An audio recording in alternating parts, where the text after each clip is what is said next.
first of all, I did not realize that I was even going to be in a mural.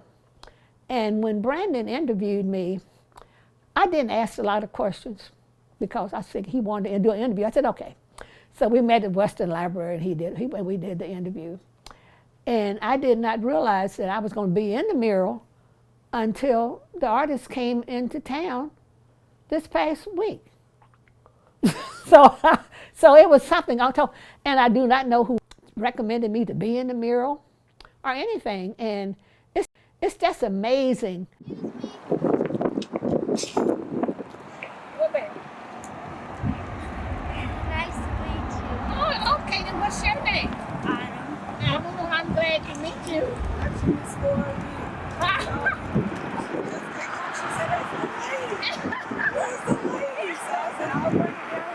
Okay, well, thank you. That's my name up there, Elmer Lucille. I was born in Louisville, Kentucky, August the 23rd, 1931, to Ophelia Gwen Hammonds and Elmer Johnson Hammonds Sr. I am one of 3 children, and I am the oldest. I have a sister named Mary Elizabeth Hammonds and a brother named Elmer Johnson Hammonds Jr. that is called Bud. I grew up in the West End and in the East End.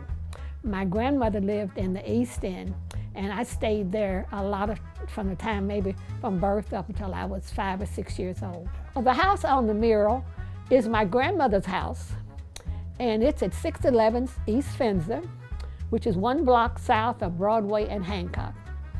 And that's where I spent most of my early days, and it's still standing. And so, which means this house is over 100 years old.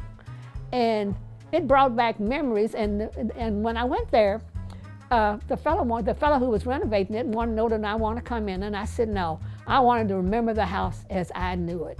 The raindrops that you see on the mural represent rainwater that actually caused the flood in 1937. And that was the greatest flood in the Louisville, Kentucky area. And when the water receded, my grandmother had the house renovated, and then life started all over again. And eventually she got an indoor toilet, but she never did have hot and cold running water. The first one is my mother, and the other one is my grandmother. And then that's me right here. So we're all on the same wall. Well, my grandmother walked on a cane. And I remember we used to go over to the grocery store, was Barton's, was at Hancock and Gray. And at that time, there was no light, there was no traffic light on the corner. And I remember we would go across the Hancock Street, and my grandmother would stop traffic with this cane. My grandmother lived in the East End, and I stayed there. And the rest of the time, I came back from my grandmother's house to my mother's house. So all of these are your faces? I was a Girl Scout. I was too, yeah. I was here, see, before it's now Grace Hope. It was Grace Presbyterian when I went. Grace Presbyterian? Yeah, that's what it was then. Okay. I was 9 years old. And that picture appeared in the Carol Journal. Yes. As a young girl, when I was staying with my grandmother, I became a Girl Scout. And it was at Grace Presbyterian Community Center. And in 1964, it became Grace Hope. And so anyway, I was a Girl Scout under Mrs. Dora Carteret. And that was when I think this might have been the first or second year that they was selling Girl Scout cookies. And I think there were only 2 African American Girl Scout troops at that time. And I did not realize that I had sold some of the most cookies.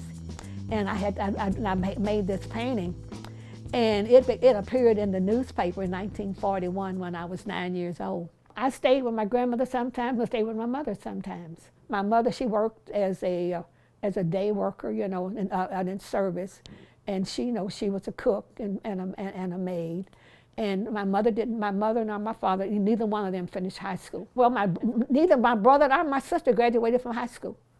And my mother and father only went to the 8th grade. But like I say, I was motivated by my teachers to do an education and to do the best that you can and go as far as you can.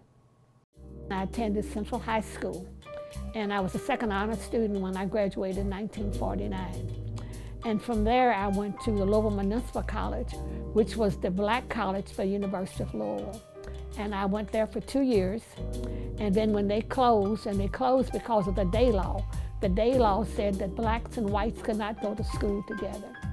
And so, and Nazareth College was the first college in Louisville that admitted African Americans.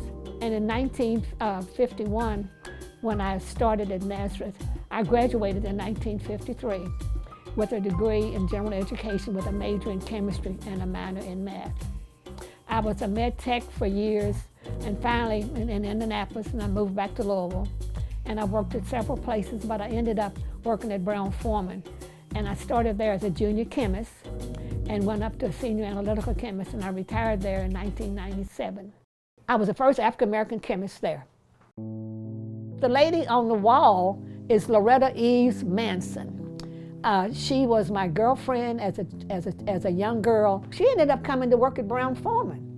And she worked there for about 20 years, and so we saw each other. And we lived within walking distance in the west end of each other. And her son didn't even know that she was on the wall. When he came by there last night, he knew that it was his mother. In 2000, we both had cancer, and we both went to the same doctor. And so I told the doctor that she couldn't have surgery until I had surgery because she had to take care of me. And then after I got well, then I had to take care of her. And so we were always there for each other. We might not have seen each other other than work, but we did not see each other every day. But I was always there for her. And so she's now deceased. So it's a memorial to her. Friendship is something, to me, is very important. I was a student in ceramics. I took my first ceramic class, and after my youngest son graduated from high school, that was in the late 70s or early 80s, I started taking ceramics. My first ceramic teacher was an art therapist. And then from there, I went to what you call max ceramics, where you had mold ceramics.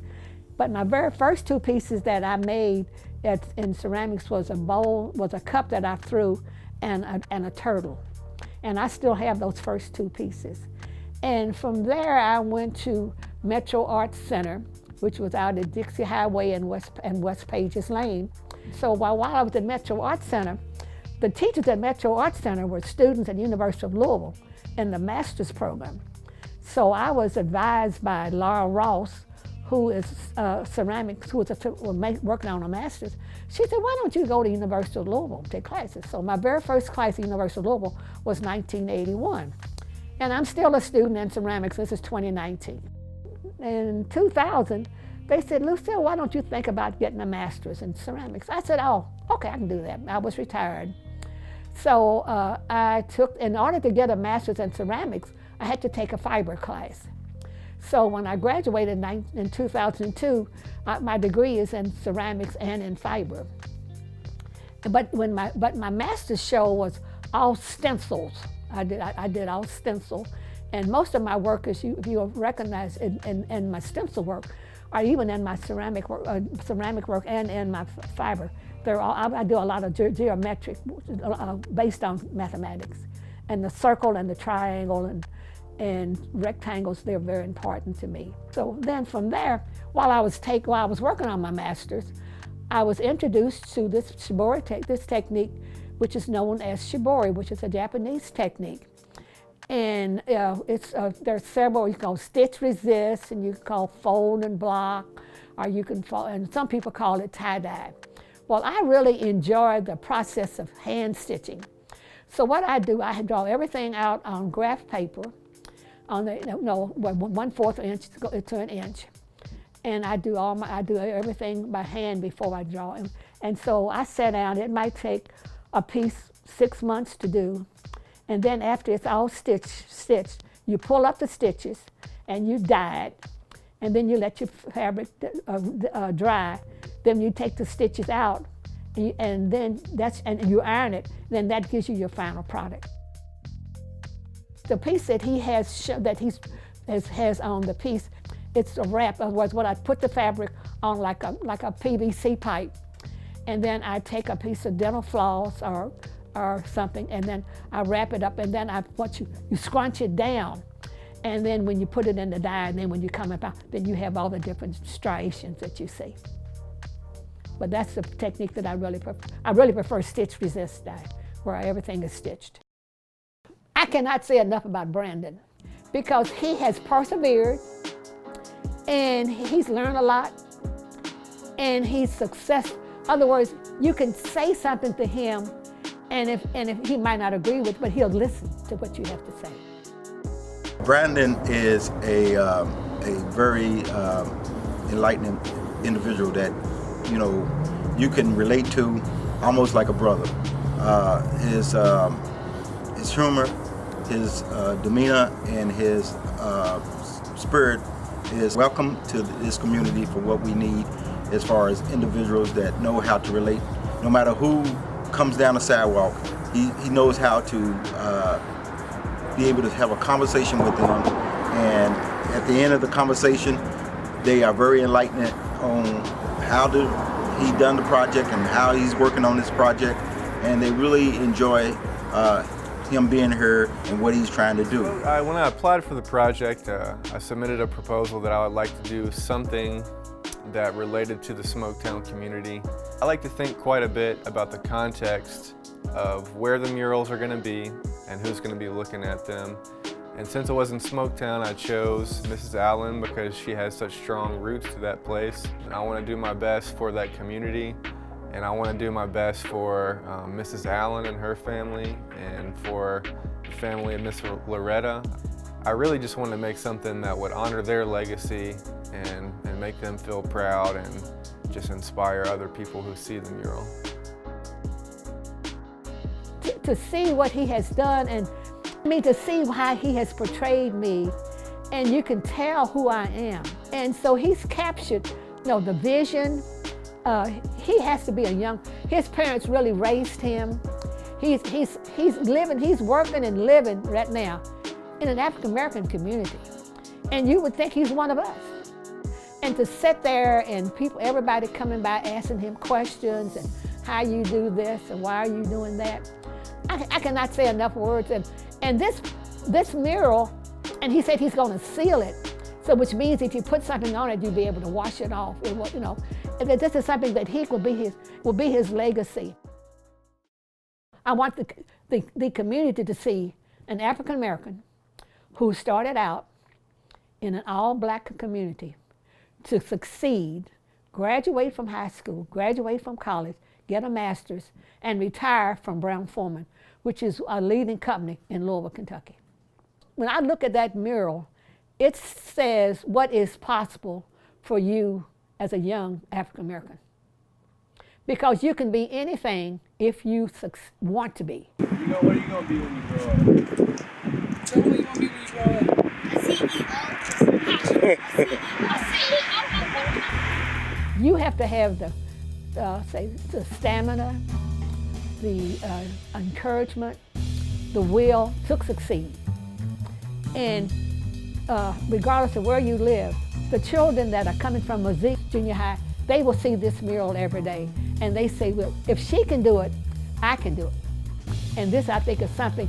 And then it's on a bus line, so it would be seen. And when I was thinking about today, when I was coming up to the mural, if you go out Preston Street, you'll see Muhammad Ali.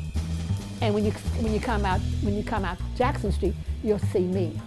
So there are two African Americans that you said that have made an impact, but we didn't start out to make an impact. We were just children, and we have grown to be successful. But money does not count. It's how you act as an individual and how you treat people.